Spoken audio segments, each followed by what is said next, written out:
Recorded. 3, 2, 1.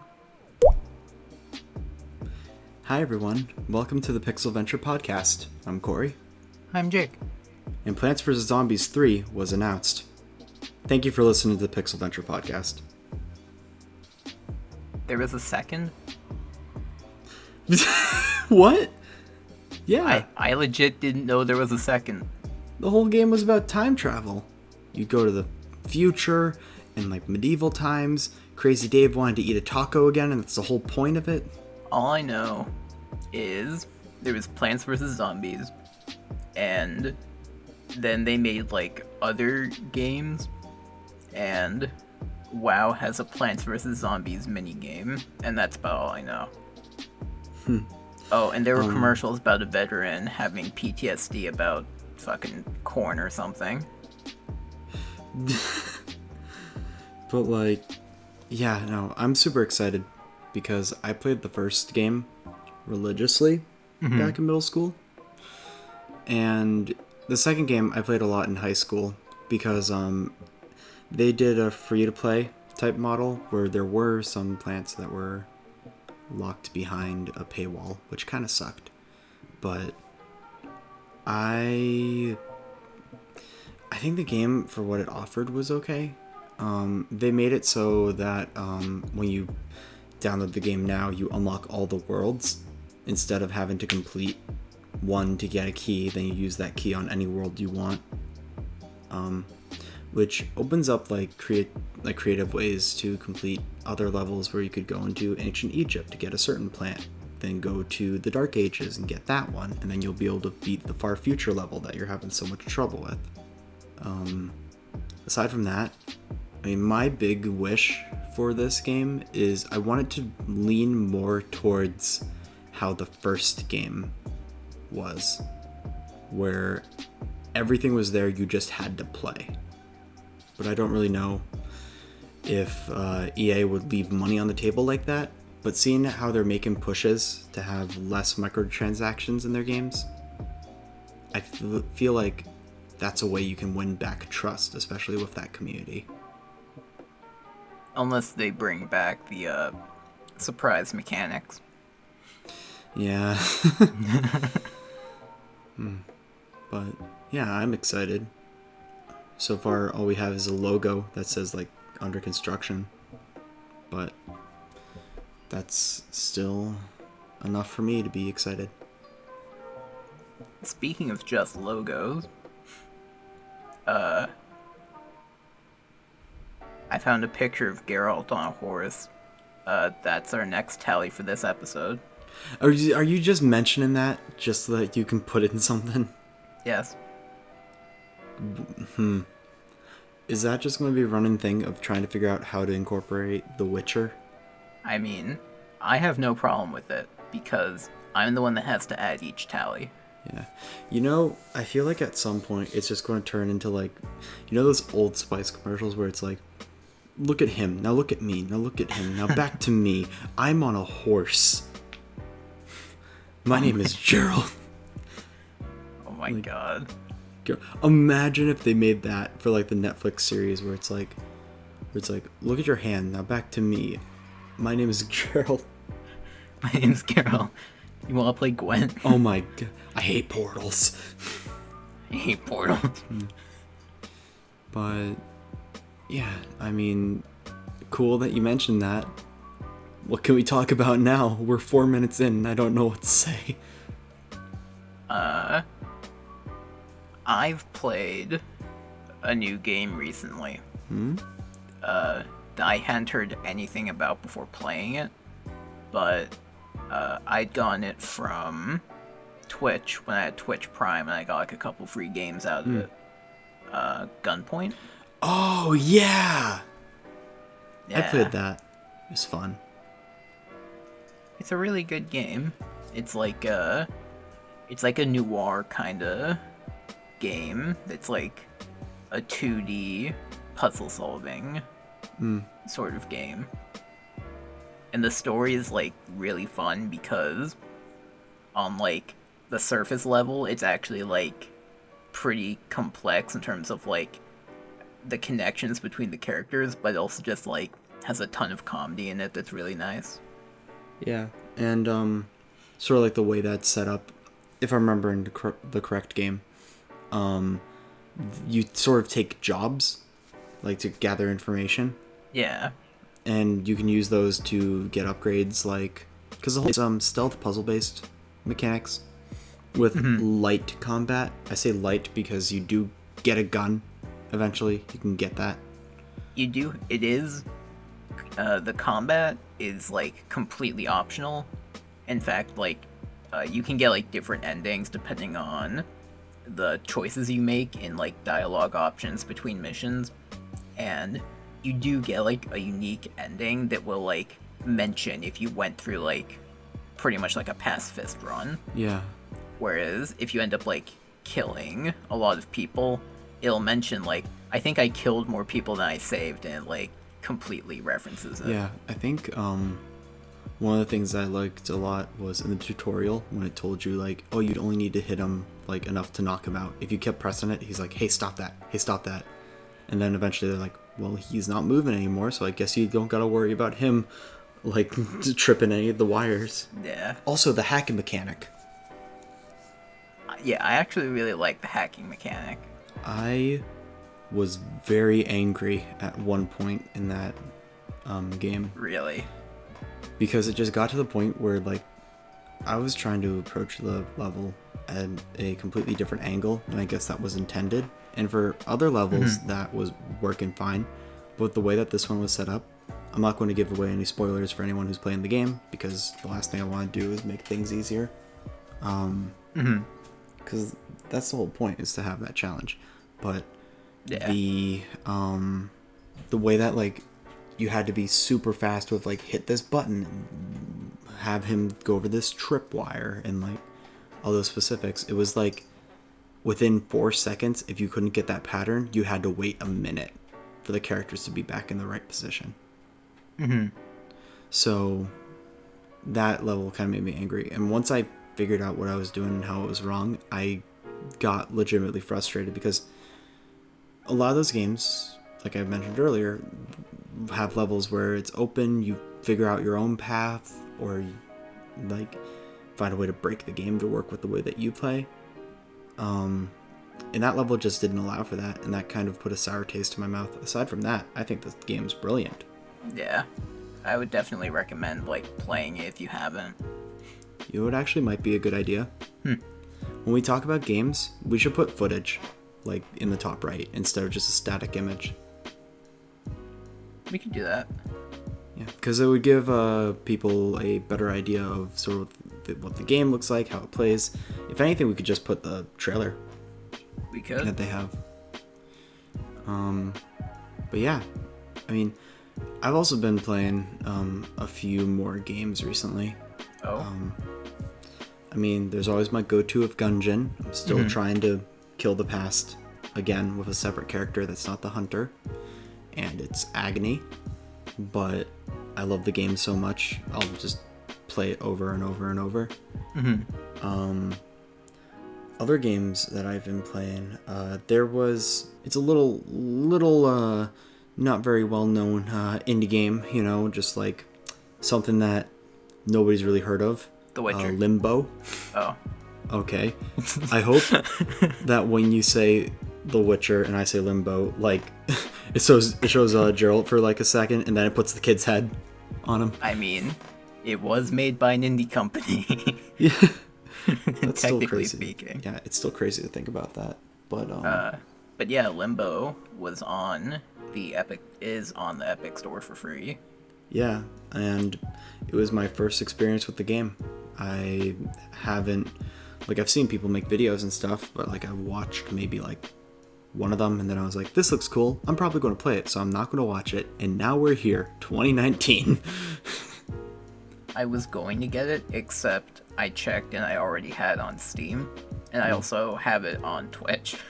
So Wait, unless I want a third copy of do I have it on Twitch? Because then I just don't have an excuse. I mean it's free now, so you have no excuse at all. Yeah, true. I like completely forgot about my like Twitch library. because I just kind of have like a bunch of random games. But like I found out I have what's it called? Overcooked? Yeah, that was Yeah, I have that on there. that was free for a period of time, and Yeah. I'm super happy about that game. That game's fun.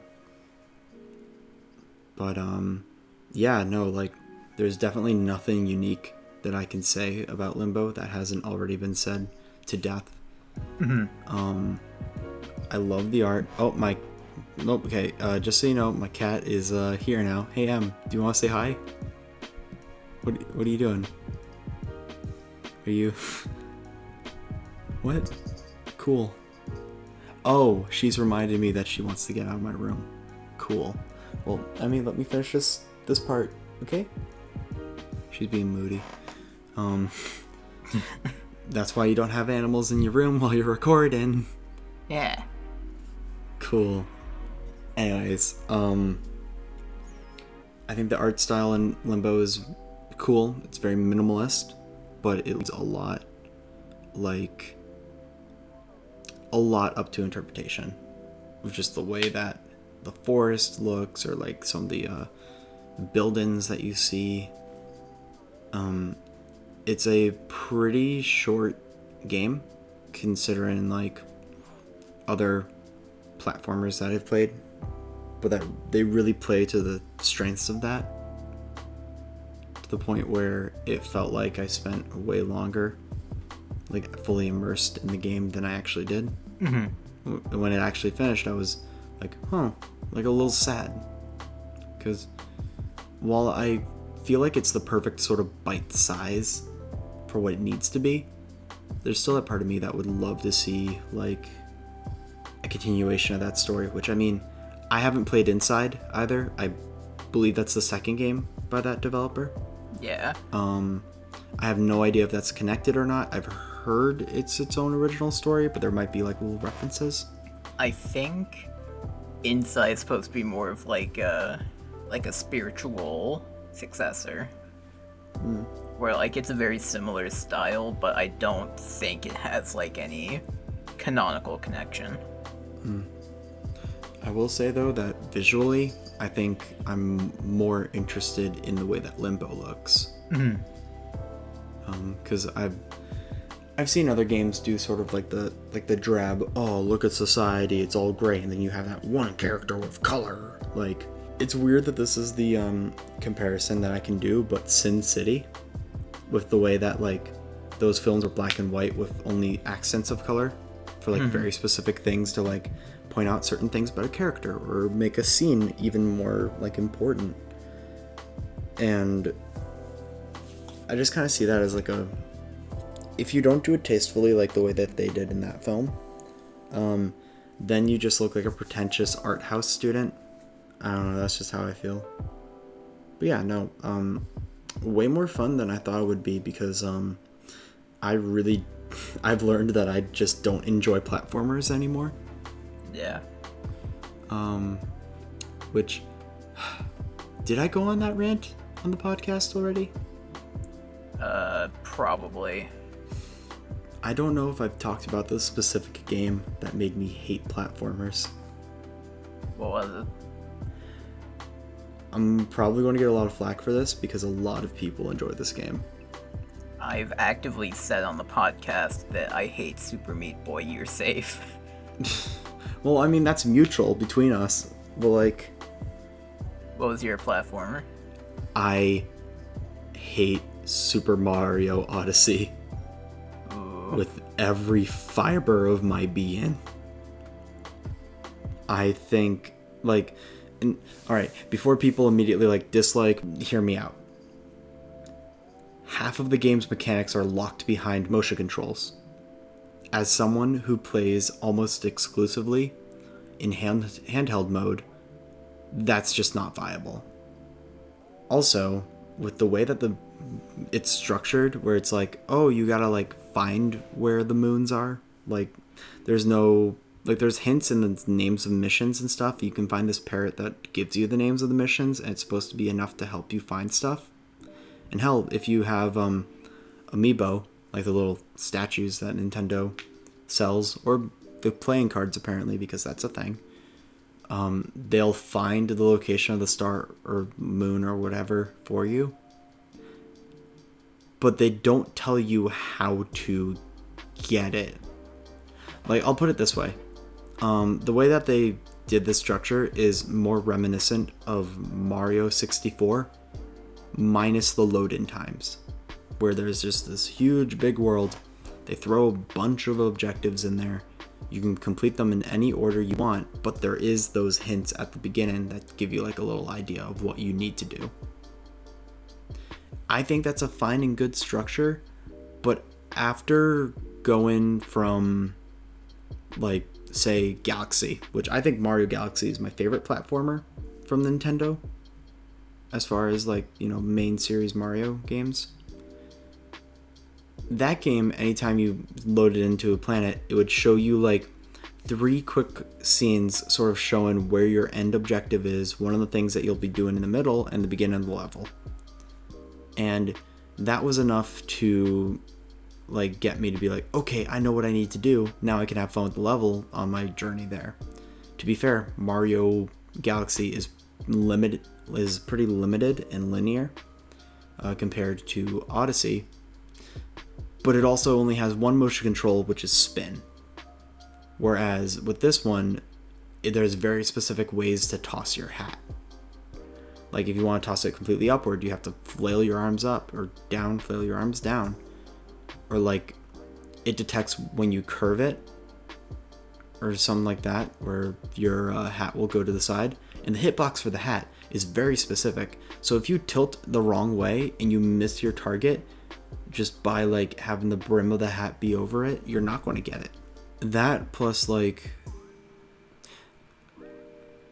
a lot of people like the way that Mario moves in this game, and I can't get behind it. It just feels like the way that you feel when you look at a arcade cabinet for like Dance Revolution, and you look at it and you're like, that'll be easy. I'm just going to pick normal. I'm going to pick a random song, and then all start flying on the screen, and you start panicking. Like with how fast you have to be with a lot of the inputs, it just feels like basically the game's telling me, hey, you can't get this moon because you don't know how to do 5 things at once and frame perfect, where it actually like hinders my progress to like complete the game.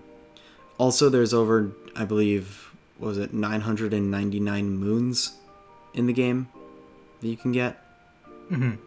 And I'm not completing that. I'm not getting all those moons. You kidding me? That is not worth it at all. The only game on my Switch that I have 100% completed, well, actually no, I have 2. One of them is the Katamari Damacy re-release reroll. Yeah. And Legend of Zelda Breath of the Wild, which okay, I would actually like to get into your opinions of the game, but just as like a real quick thing, I think the game it's fun for being like a departure from the normal formula, but there'll always be that part of me that likes the sort of linear dungeon crawler type Zelda adventure, where it's sort of like, okay, go here, there's this whole world, you can do these side quests, but you should probably go here. Like, I think that's the number one thing that comes with games. I like to have a certain level of guidance. Like, I understand games like, say, Minecraft, where it throws you in, it doesn't tell you anything, but like your character, you learn you can move, you can punch things, and you're like, I'm gonna punch that tree, and you get wood, and you get enough, and you can make a crafting table, and that's like cool. But I feel like with certain games, when like control schemes are a bit more complex, it should be explained. I mean, Breath of the Wild does a good job sort of with tutorials of how to play and things like that, but like half the time the objective that you have is get to the other side of the map, do 5 miniature things that feel like they aren't worth anything, complete these divine beasts, okay, final boss time, if you rush the Divine Beast, or hell, you could just go straight into the castle. You can complete the game in like 20 to 40 minutes. When I've spent close to 60 hours on it. Mm-hmm. And I mean, if people can do that, props to you, but like, I don't know, I just enjoy the more structured, kind of focused design of the earlier Zelda games. Mm-hmm. I mean, I just see it as, to put it very simply, congratulations, Nintendo made an open world Zelda. That about sums up my opinion of it. Yeah. Like, I'm sure it's fun, but when our friend Ryan, when he was first playing it and he was explaining like everything that he loved about the game, I'm like, yeah, they have that in Skyrim from like 6 years earlier. But then they go like, but and they it's have different. that in The Witcher. Yeah, it's like, in The Witcher 3 as well. Oh my god. It's like, he's like, but it's different because Nintendo did it. That's like the argument of cameras and phones are better now because Apple decided to catch up. Or he would say things like, yeah, I just stumbled upon like this little town and like everybody in it, like all the NPCs just have so much character and personality. It's like, yeah. I forget that argument, but like half the characters, like aside from like shop specific NPCs and like certain side quest ones, they're all like cardboard. They say the generic like, this town is pretty quiet, feel free to stay, there's an inn over there, and it's like, wow, so much character. Mm-hmm. I mean, or like people will be like, oh, like there's just like these small little things that like, you know, you won't even find after your like 13th playthrough. It's like, yeah, that's true about like most open world games. There are like little Easter eggs and side quests that like you don't realize. Hell, I was browsing through Reddit and I found in the Skyrim subreddit that someone had found this like Dwemer ruin cave where you fall like 1,000,000 feet, and like I've been playing that since the beginning and I've never seen that anywhere. Yeah, like that's the magic of open world games. Like everybody has their own experiences and their own stories and stuff like that, but I think I can tell you like my biggest sort of gripe with the game, and I think you can agree with it. Mm-hmm. The game itself, I think it's fine. I think it's a good game. I think as far as open world games, if I had like to pick, that would be top 3 of like what I would want to play. Mm-hmm. But the amount of praise that it got is purely because it's a Zelda game. I think between it being a Zelda game and considering a lot of the people playing it, maybe not a lot, I wouldn't know like, you know, the numbers, but I bet like a lot of people playing it are very Nintendo-centric people who might not be familiar with like open world kind of games. It's like to them this is like fantastic. Like Ryan's a good example of that. Like he never really played a lot of open world RPGs. So like to him all of this was brand new and that's great for him. But yeah. Because the last time Nintendo like ventured into any kind of open world thing, it was third party games like GTA Chinatown Wars on the DS and like maybe No More Heroes for the Wii. Like, and even then those were super small in scope and barely had anything in them. I mean, the GTA game was pretty heavily populated, but at that point in like that sort of span of time, nobody really wanted to play a top-down GTA game anymore. A lot of people overlooked it, which is a shame because I think it's a great game.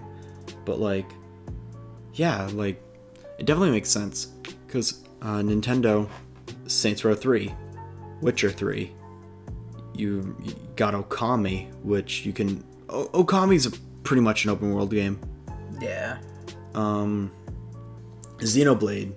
you got so many great games that just let you go out and do whatever. And I think that's really cool, because that's one thing that Nintendo's been embracing, I think, a lot, is just having more support for other developers. Yeah. That's why we get like games like The Sinking City and like Dark Knight and things like that. Like games that normally wouldn't be on Nintendo consoles, but Nintendo doing a hard push of, this console's for everybody. Let's prove it. Resident Evil 7. Let's go. I mean, I'm completely down for the Switch to be, like, opening itself to more games from other developers. But I feel like eventually I'm gonna want to see, like, Nintendo games leaving the Nintendo circle and, like, going to more devices. Well, technically they've already begun that transition with Mario Run and the new Mario, like Dr. Mario. They have, like, their mobile games. Yeah, and the Mario Kart one that's supposed to be coming out of beta testing, which people say is fun, but god, microtransactions. Is that also a mobile game? Yes. I'm talking, like, non-mobile games. Like if I'd be able to... Handheld.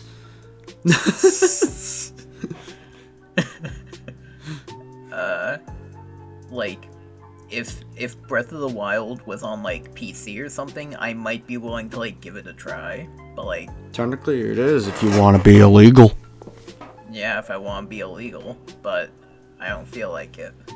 Yeah, and Nintendo's a little bit too precious to be illegal. Yeah, and developers deserve to get, like, the money for the time that they put into games. Mm-hmm. Like, I was like, this is going to be kind of like a tangent, but then we could get back to sort of talking about just Nintendo games on other properties. But I personally believe that piracy, the only time that I can condone it is if the game is so impossibly rare that the only true way to experience it without, like, you know, completely busting your life savings is to find a ROM online. I can see it for that sort of argument. The main reason I could see pirating a game is if you've already bought it, but like for example, if you already bought Super Mario Sunshine on, you know, your GameCube, but you don't have your GameCube anymore, like, it's not like the end of the world if you decide to get a what's it called, Dolphin or something, and get the game through there to play it on your PC. I don't really know too much about that. You emulate it. Yeah, I don't know too much about the emulation community, but yeah. I mean, I guess that I get that. I just don't. I don't know. I prefer to like, if I can support the developer, I will. Like, if it's a free game and I really enjoy it, if they have, like, a donation link or, like, some kind of microtransaction, I'll throw a little money there. But as far as Nintendo being able to go, like, with their IPs to other, like, consoles, one of the biggest things that drives Nintendo is their exclusives. Oh yeah, definitely. If Mario was on Xbox, people would just buy an Xbox because that console is definitively more powerful. Yeah, like, if it weren't for their, like, mascots, like, Nintendo wouldn't be, like, as standout as it is. They would be a third-party developer, in my opinion. Like, I feel that the main thing that pushes consoles for them are big games. Like, you got Pokemon, you got Legend of Zelda, for a period of time, Metroid, Mario, obviously. Fire Emblem now is a huge IP, so is Splatoon. Like, you got all these incredible games that could very well do incredibly on a competitor's console. But at the end of the day, Nintendo wants to ship more of their units because that's how they're going to get most of their money. which some people have been arguing since, Nintendo and Microsoft are getting more buddy-buddy with, Cuphead on the Switch, and like the rumor of having the Game Pass come to Switch. Like, I understand some people being like, maybe the new Metroid will be on Xbox, and it's like, if they put it there, then cool, you got that audience too. But if you have someone like, there are people who have like, multiple consoles from a generation. If they can see that this console is way more powerful and they have like the same game, like that in the Switch, what do you think they're going to buy it for? Yeah. Like, the Switch is purely, like, in all intents and purposes, it's a casual console. It's meant to be, like, pick up and go, do whatever. Yes, Emmy, it's not too powerful. I know. Goodness. All right. It's not too powerful like the Project Scarlet over at Xbox. Yeah.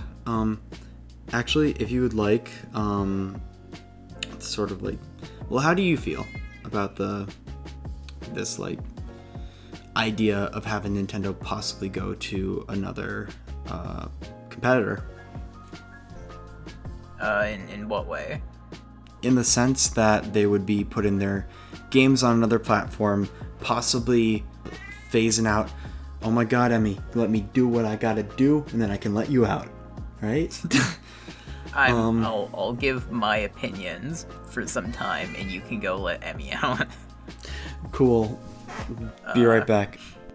I would say, overall, my opinions are, I would actually prefer if Nintendo games were available on more platforms, just because I'm personally against exclusives, because they are the least consumer friendly of any kind of business model, because in Nintendo's case it requires you to buy their console to play their games, as opposed to allowing a larger audience of people to just buy their games out from anywhere. And another problem with exclusives in the gaming industry is just like, part of the reason why you'll have like a bunch of different games and like 12 different like launchers like Steam, Uplay, Origin, Epic Games, Twitch, Discord even, is because of this level of exclusivity that just kind of divides everything up. So I'm not a huge fan of them. I can kind of see why they do it again, because for Nintendo it gets you to buy their console, but at the same time I feel like it's something that should be phased out eventually, especially if Nintendo's like accepting more games, and like, as you can kind of see with like some other games between like PlayStation and Xbox, they're like opening up their exclusives a little bit more. So at this point I'm just rambling and repeating. But like that makes sense though, because eventually, like, with the rise of cloud gaming and the ability to stream to any device, like any game, like, consoles need to have reasons to exist. Which, that comes into the whole argument of, will there be a point to consoles in, say, 5 years? I think yes, personally. But, like, I mean, again, that's a whole other discussion. I think consoles do have their place. I think the biggest point of consoles is the exclusives that have to be exclusive on some level. Like, with Nintendo, some games would have to be exclusive for, like, the motion controls, because that's, like, their big gimmick ever since the Wii, to have those sorts of, like, handheld controllers that, like, are motion sensitive. Or on a PC, you can only have, like, an MMO on a PC, even if those are kind of going out of style as of late. But, like, Black Desert would like to talk to you. But, like, those you can only play on a PC. my guess, it it probably won't happen, but I feel like it wouldn't be a terrible thing if either the the sort of race between Xbox and PlayStation kind of like died out and they, I guess, almost like merged into something, because they're basically like the same things with different coats of paint and a few different games between them. And that's about it. Well, the big difference is that they have two very different design philosophies. Like, because one of the companies is one of the companies is real, American made, and then the other one's a Japanese company. And the other one's Microsoft. Yeah, it's got a stink down there. Don't get too near it. They'll rape you. God. Oh, Can we keep that in?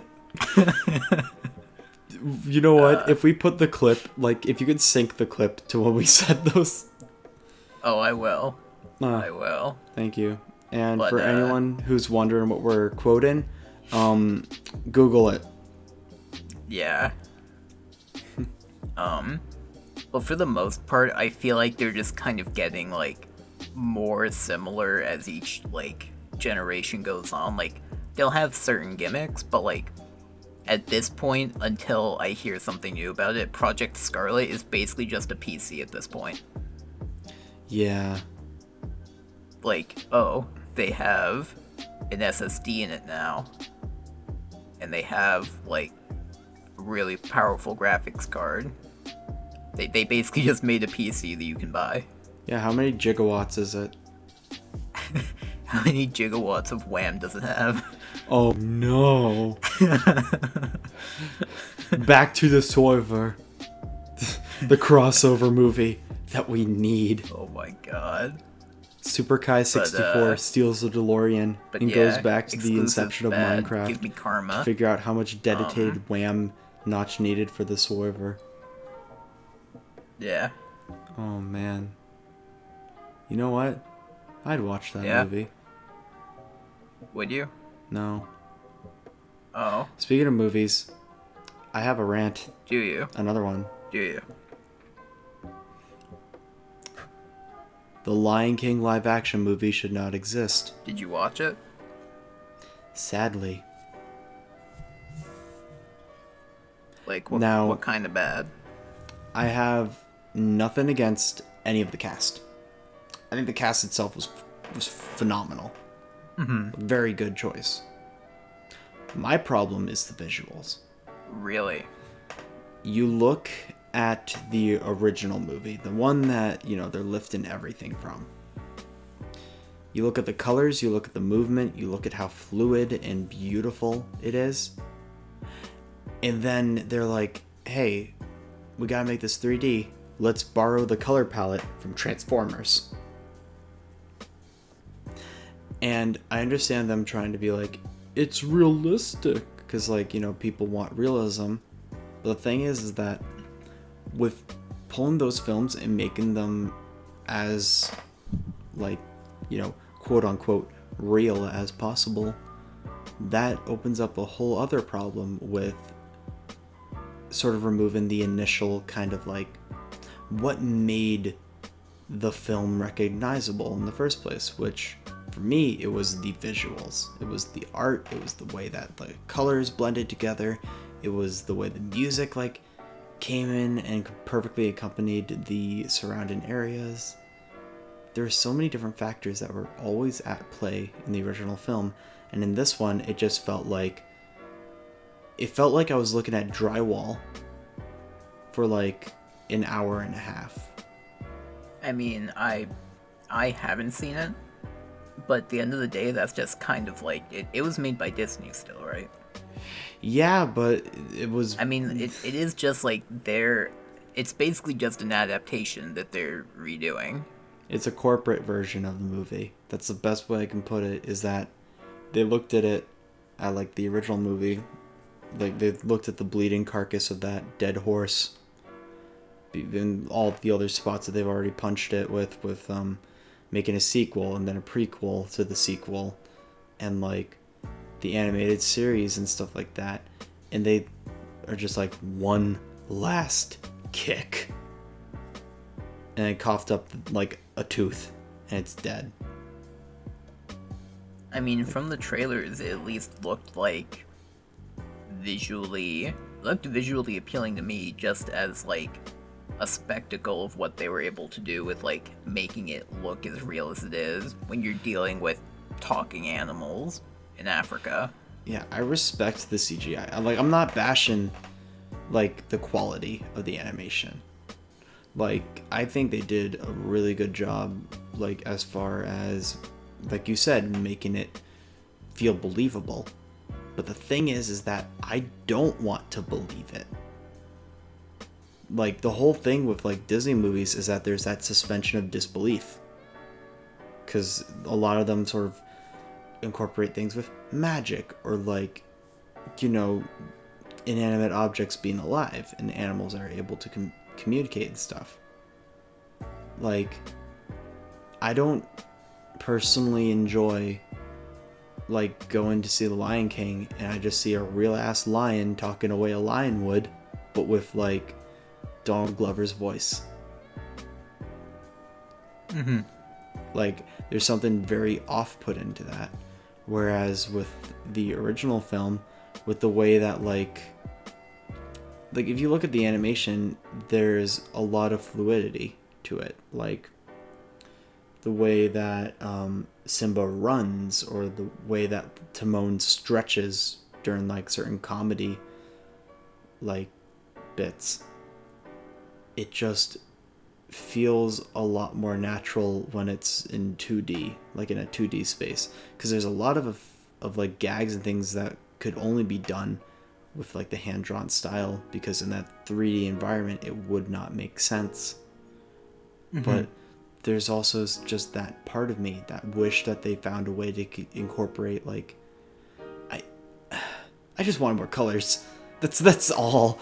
I didn't need to be looking at drywall for the entirety of the film, but they were just like, hey, have you ever been to Home Depot? Here's the PVC section. Like, I mean, I would probably see it in a similar light to how I saw something like the Warcraft movie, where obviously it's going to lose some of its charm going from one more like cartoony medium to a more hyper-realistic kind of version of it. But I feel like that's like seeing it more realized and having it be like more believable, kind of like how when you see a remake of a game from like over a decade ago and you look back at the older version and it's nowhere near as good looking as you thought it was, but then like you see the remake and you're like, that's exactly how I remembered it when I was younger. Yeah. That's how I feel I would see The Lion King, even though I haven't seen it yet and I have no deep connection to the original. So there's also that. Yeah. I don't know. It just because The Lion King, even though in all technicality it's a ripoff of a Japanese film, it's one of... And it's also a ripoff of Macbeth. Is that the one that's like based on? I think so.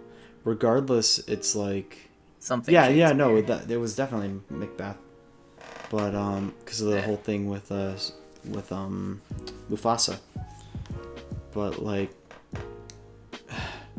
regardless of whether or not Disney can be original with their ideas, my quick answer to that is no. There's no such thing as an original idea. But aside from that, like, I just really enjoyed the era of Disney where they were going all in on 2D animation. And then there was like that sort of period where they were trying to get experimental, and there were some movies that flopped or some that just people were kind of meh about. That's where you get films like, Brother Bear, Goofy Movie, Atlantis the Lost Empire, those types of films where they kind of fly under the radar for a lot of people. But I think that's my favorite era of like their animation stuff, because they were just so willing to throw themselves at concepts in movies that may or may not work out, but like were visually a lot of fun to look at, and like story-wise also just as interesting. And then you have this new era where they announce like 10 films that are all just live-action remakes of animated films that just remind me of how much I loved the animated films and how I should watch those again instead of waste my money on a ticket. Like, I don't care how good Milan is, I'm not going to see the remake. Like, I'm perfectly content with watching the animation. Yeah. And again, nothing against actors, nothing against any of that, but just as far as Disney movies go, I've always enjoyed the animation when it's flat. Yeah. And then people could argue where it's like, what about Pixar? And it's like, Pixar's a company that they like own. It's not like there's a separate thing because you have the Disney animated films and then you have the Pixar animated films. Pixar animated films, those are fantastic 3D films. If they could take like the color palettes for half those films and apply that to Lion King, I would fucking love it. Hell, just increase the saturation a little bit and I would have been perfectly fine. Yeah. But like, because they wanted to take a nature documentary type feel to it, I don't know. I've talked way more about this movie than I really wanted to.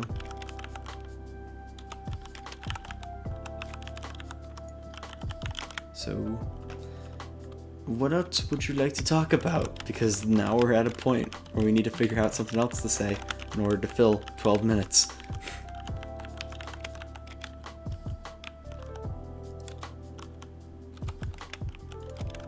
That's a good topic, Jake. Let's talk about that.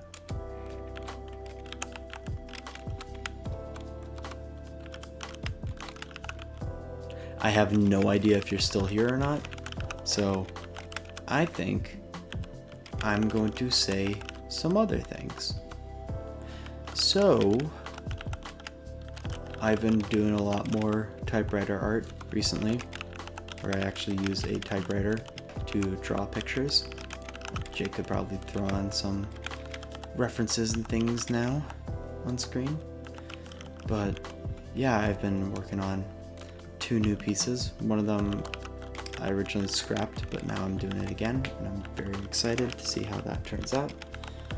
And the other one is pretty simplistic. It's just a landscape, but I feel like if I ever want to sell prints of these, I would need to have something that's like more of a general design, which I think is okay to have. Because, you know, just drawing little, like, pictures of like, different, characters from Danny Phantom and Kingdom Hearts and things like that, that can only take you so far. Also, you can't hear this, but Jake left the call. Oh, and now he is back. I have no idea what happened. Are you okay? Oh, we've received a message. Oop. Am I okay? Apparently your hamsters may have fallen off their wheels. But, hey, you know what? While you were gone, I talked a little bit about some typewriter art. Because I need to pretend to be a little professional. Am I okay? My internet has disconnected 3 times over the course of your discussion about live action. Cool. Next topic. I don't know what to talk about, because like I went and I tried to ask you like, hey, what should we talk about? And then you were silent and I made a joke of like, oh yeah, we should talk about it. I didn't know you disconnected. And I think you disconnected again. Well, ladies and gentlemen, I think this has been a very good episode, because, you know, it wouldn't be the Pixel Venture podcast if we didn't have constant issues with connectivity or mic quality or anything like that. So, yeah, I mean, things are kind of flying off the rails. I'm not very good at talking by myself. Honestly, that's why I don't do a whole lot of YouTube stuff, aside from like recording friends and things like that. Like I've always wanted to do sort of independent type game reviews, not in the structure of say like original type JonTron or what was it, like Peanut Butter Gamer, that was his name.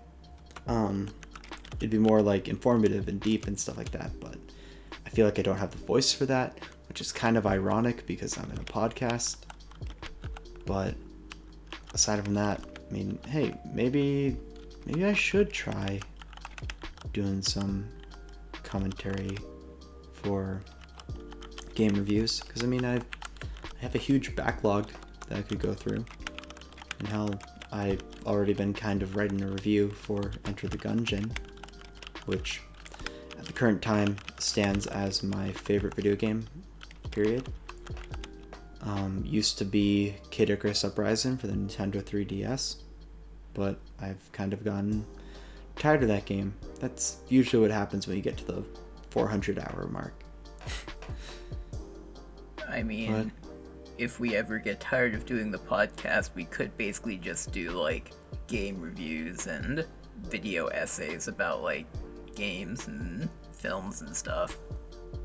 Jake, straight up, I thought you disconnected again, so I was just trying to talk a lot. Oh yeah, I kind of reconnected in the middle and I have no idea where you are.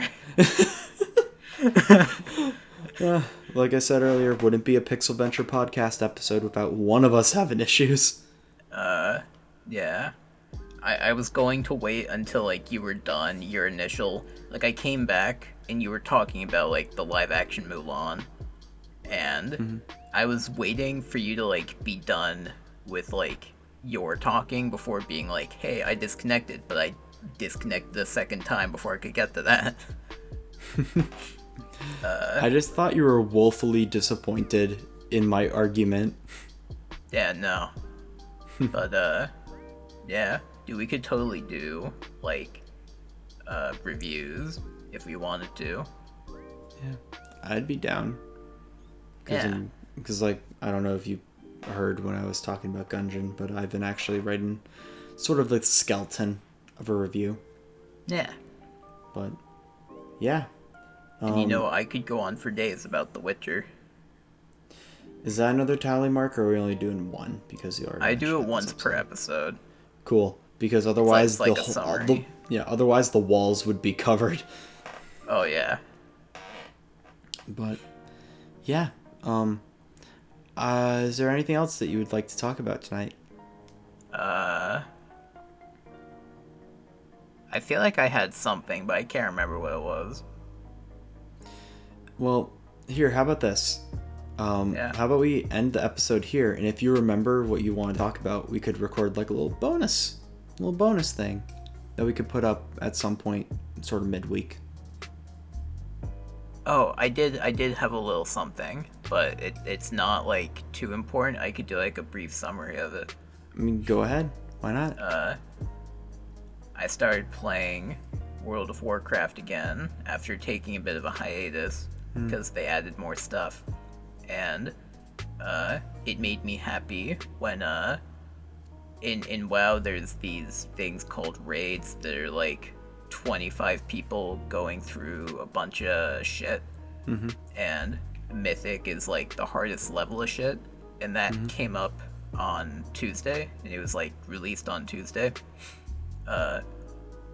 We are recording this on a Thursday, and the highest level guilds in World of Warcraft have still not beat it after nearly 3 days straight of raiding. And when this goes up on Saturday, they will probably still not be done with the raiding. And it has 35,000 people watching it. Damn. Yeah. That's so cool, actually. 35,000 people watching 25 people die over and over. I mean, trying to beat other people also dying over and over. That's essentially like any competitive game, though. So yeah. It's just like, well, that's the thing that comes with difficulty, is that when you finally complete it, it's that rush of just like adrenaline, just being like, hell yeah, let's do it again, or do something else. It's like when I was younger and I had a huge fear of roller coasters. But then the moment that I finally rode a roller coaster, I was like, this is awesome. What was I doing? But, like, it really goes to show that, like, people are dedicated, because it's literally, like, they take, like, some breaks, but, like, they've basically been playing for, like, 3 days straight, for the most part, trying to get world first in the new raid. Jeez. So it's not like, oh, they're going at it for, like, 8 hours, and then, like, you know, they're done with their work day. Like, no, they keep going until they get through it. Points to dedication. Yeah. Not to mention, like, the weeks upon, like, months of, like, planning, of looking through, like, the patch notes to see what the raid bosses are gonna have to throw at them and all that kind of stuff. And, like, the best build and everything. Best build. In the last raid, there was, for those who don't know, in World of Warcraft, there's 2 different, like, factions. And in the last raid, you would go through it a little bit differently depending on your faction. So some guilds would faction swap to get through, like, the better version of the raid. And that costs, like, real life money to swap your character from one faction to another. So, well, yeah, like, they're dedicated. With the amount of money that goes into, like, keeping your account online and getting the best gear and things like that, I feel like people would be perfectly fine with, like, throwing that little or however much money it is to switch factions, to just do that so that you can just quickly get whatever. Yeah. But that's a discussion for another episode, maybe. Yeah, totally. About World of Warcraft entirely. That would be a fun episode. It's just called The One About Warcraft, and I'm just silently saying, like, yeah, totally. we could get one of, like, we could get, like, Ray on the podcast, and me and him just go back and forth, and you just sit in the corner. Is that revenge? Like I do with half the guests. Is that revenge for the episode that we did with Kaylin? Yeah, basically. You know what? Ray, if you're listening to this, you want to be on the podcast? Feel free to come on. It'd be fun. Yeah. But until then, I believe this is an episode. Yeah. The last few minutes were, kind of interesting, but you know what? We talked for most of it. Well, we'll see how it goes in the editing process. Yeah, and if all else fails, just find stupid stuff to throw around, like, during the video. So it's like people put in timestamps where it's like, at 3 minutes 58 seconds, was there a little picture of George Costanza on the shelf and then disappeared? What happened? Jake, that's when you put it in post? Was there screaming into the void? Again? At 666? Again? Why do they always do that? Are they so reliant? Is this a crossover episode? Yeah, with Dan Bull, creator of Screaming Dan into the Bull. Void. Oh my god. But anyways, I've been Korey. I've been Jake. And thank you so much for listening this week, and we'll see you here next week. Yeah. Well, you'll hear us, not see us. I'm pretty sure I've made that joke before. We've done that a million times. You've made Look. fun of me a million times. Yeah, look, I'm in an infinite number of universes. We're still dumbasses. I mean, technically they'll see us. Or our heads, at least. Jake, Yes. zoom in not on our heads, but in the space between. Kiss. Add no.